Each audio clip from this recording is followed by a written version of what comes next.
दोस्तों, देश में भोपू कुमार को मानने वाले लोगों का कहना है कि जल्द ही रामराज आने वाला है। लेकिन जरा सोचिए, ठहरिए, आप ही बताइए कि ये कैसे हो सकता है, ये कैसे मुमकिन है। रामराज की परिकल्पना जहां महिला का अपमान होता है या जहां महिला का तिरस्कार होता है, वहां करनी क्या मुमकिन है?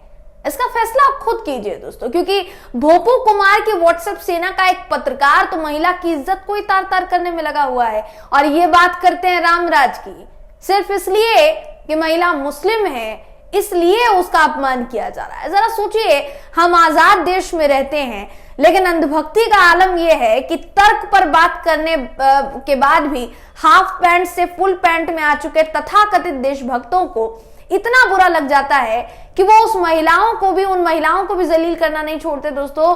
सिर्फ और सिर्फ उनके धर्म की वजह से उनको टारगेट करते हैं। यहां भी कुछ ऐसा ही हुआ है। खुद को पत्रकार बताने वाले संविधान कानून को कितना मानते हैं, पूरा मामला क्या है बताऊंगी दोस्तों आपको इस खबर में, आखिर तक बने रहिएगा। नमस्कार, मेरा नाम है जयंती झा और आप देख रहे हैं बुलंद भारत। दोस्तों, देश ने 12 तारीख को दिवाली का त्योहार मनाया। पूरा देश रोशनी से जगमगा रहा था। दिवाली के त्योहार की कई सीख में से एक सीख ये भी थी कि भाई महिला के सम्मान और उसकी अस्मिता को बचाने के लिए समाज को एकजुट होकर कदम उठाने की जरूरत है। लेकिन संघियों को और धर्म के नाम पर फूहड़पन करने वाले अंधभक्तों को ये बात कहां समझ में आने वाली है? नहीं समझ में आएगी दोस्तों। इनके ऊपर, सर के ऊपर से जाती है। उनको तो एक नैरेटिव देखिए दे दिया गया है, उसी को ये बाजा बजाते रहते हैं। नफरत फैलाने वाली गैंग में ऐसा नहीं है कि सिर्फ बेरोजगार ही हैं, पढ़े लिखे अनपढ़ भी हैं। इस गैंग में नफरती और एजेंडा सेट करने वाले पत्रकार शामिल है दोस्तों। सनातन खतरे में ये कहकर आपको डराने वाले लोग जो खुद को पत्रकार कहते हैं, इनकी असलियत क्या है अब जरा ये जान लीजिए। मुस्लिम समाज की आवाज उठाने वाली एक यूजर है नरगिस बानो।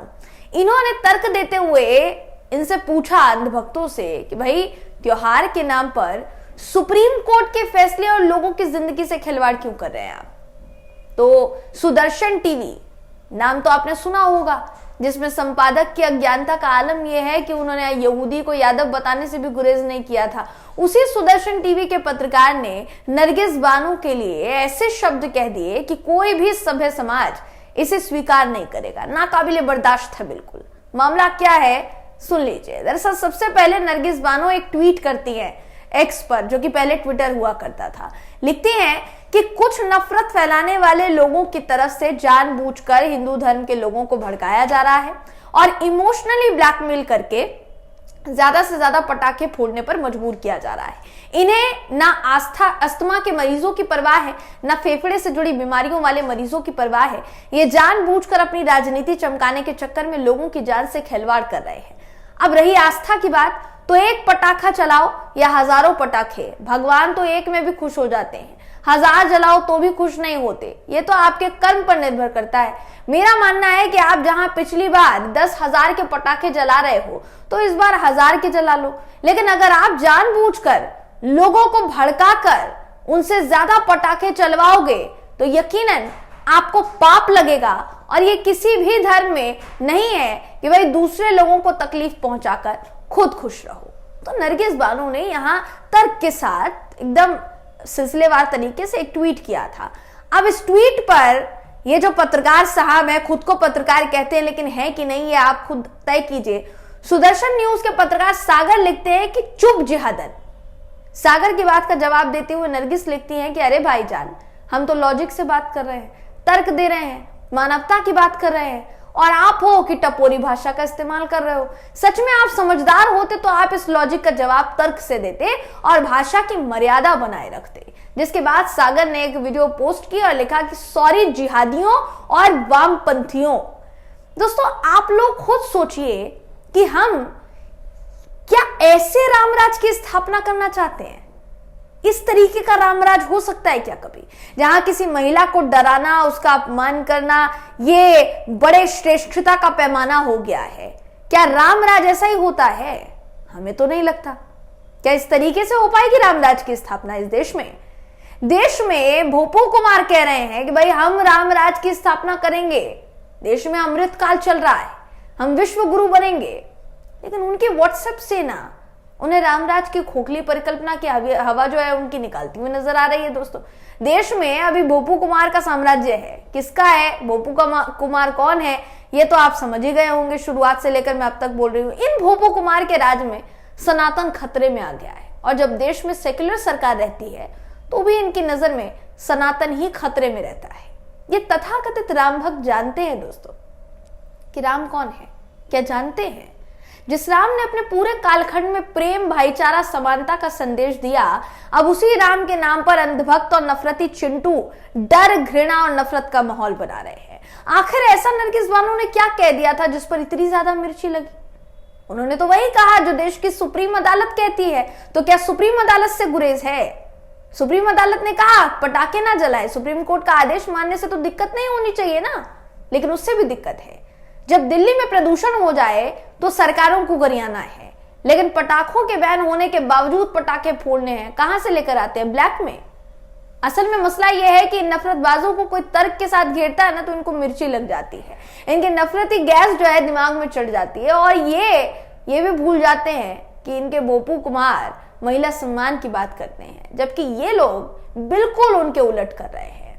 उनकी सेना के लोगों की मानसिकता देखकर ऐसा लगता नहीं है दोस्तों कि ये वाकई में महिला के सम्मान की बात करते हैं, क्योंकि हाथी के दांत दिखाने के कुछ और, खाने के कुछ और ये नजर आ रहा है। दिवाली को प्रकाश का त्योहार कहा जाता है, लेकिन पहले से चलती आ रही परंपरा की वजह से अब किसी विशेष समुदाय के सामने अपनी शक्ति को दिखाने के चक्कर में ये जो चंद लोग हैं ये कहीं ना कहीं इस त्योहार को भी प्रदूषण का त्योहार बना चुके हैं। दोस्तों, क्या देश में नफरत कुछ लोगों पर इतनी हावी हो गई है कि इसकी कीमत पूरा समाज देश चुका है? भाई आपको जलाना है, आप दूसरों को सांस लेने में दिक्कत क्यों करें? सर्वोच्च न्यायालय ने कहा कि दिल्ली और देश में प्रदूषण बहुत खराब स्तर पर है, हम लोगों को मरने के लिए नहीं छोड़ सकते। लेकिन ऐसे लोगों को कौन समझाए? इनको समझ में आता नहीं है। इन्हें बस किसी को डराने के लिए मौका मिलना चाहिए और फिर ये शुरू हो जाते हैं। इन अंधभक्तों का धर्म के नाम पर नंगा नाच, चाहे दोस्तों फिर कांवड़ यात्रा में हो या दिवाली में हो, ये हिंदू धर्म के नाम पर जो कर रहे हैं क्या वाकई में स्वीकार किया जा सकता है? एक खास समुदाय के मन में हर रोज एक खास समुदाय के लिए नफरत फैलाना, डर फैलाना, त्योहार और राम के नाम पर उसको एक ऑब्जेक्ट के तौर पर यूज करना, इस्तेमाल करना, कहां तक जायज है? देश में नफरत फैलाने वाले जो घिनौना खेल चल रहा है कहीं ना कहीं हमारे देश के लोकतंत्र और सनातन धर्म को सर्वधर्म संभाव की प्रेरणा देता है, उसको अपमानित करते हैं ये लोग। क्या आज सच में राम होते तो स्वीकार करते कि भाई उनके राज्य में कोई व्यक्ति डर का जीवन यापन करे या उनके राज्य में नफरत का प्रचार प्रसार हो? क्या राम अपनी खुशियों के लिए किसी दूसरे को मौत के मुंह में डालते? मगर ये जो लोग हैं दोस्तों, इनको राम भक्त आप कह नहीं सकते, ये अंधभक्त ठहरे कि कोई भी जिए मरे प्रदूषण से। इन्हें अपना एजेंडा चलाने से मतलब है कि भाई हम तो खुलेआम हिंदुओं का सपोर्ट कर रहे हैं और इसमें अगर किसी ने कोई दखलंदाजी दी तो फिर समाज को बताएंगे कि भाई जो सरकार है या जो विरोध कर रहा है वो सनातन के खिलाफ है, वो हिंदू धर्म के खिलाफ है। लेकिन क्या वाकई में दोस्तों आपको लगता है कि नरगिस बानो ने सुप्रीम कोर्ट के फैसले का जिसका जिक्र किया वो गलत था या फिर वो सही था? अपनी राय हमें कमेंट करके जरूर बताइएगा। वीडियो अगर आपको पसंद आया हो तो वीडियो को लाइक कीजिए, शेयर कीजिए, चैनल को सब्सक्राइब करना बिल्कुल भी ना भूलें। फिर मुलाकात होगी आपसे अगली वीडियो में, तब तक के लिए नमस्कार।